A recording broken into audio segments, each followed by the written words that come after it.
Sir, what are you looking Yeah. at in terms of consumption this year? What is our consumption story going to be? Are we, I mean, historically, you mentioned 2022, no?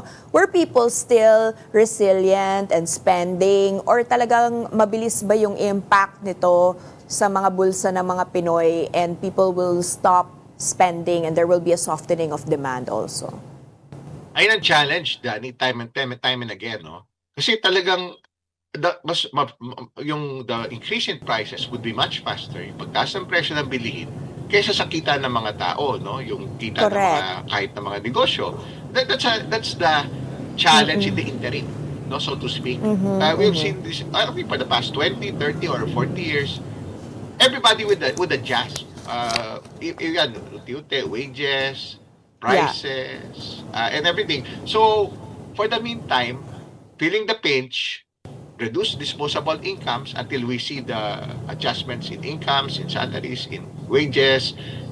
For most of the consumers, they would save, they would tighten their belts. Of course, given template na rin yun. Wala muna yung mga non-essentials. Tama. Wala yung essential travels muna, essential expenditures.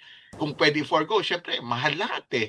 Oo Yung nga mga eh. travels domestically, by land, by air, by sea, everything would be expensive. Everyone So they would try, feels that pinch.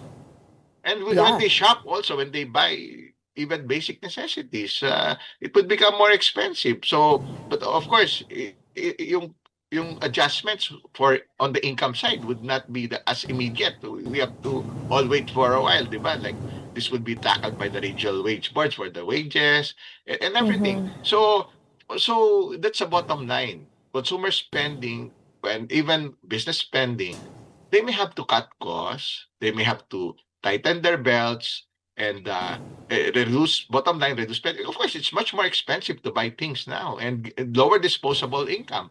Uh, some businesses, they, everything would go up: labor, materials, Sir, everything.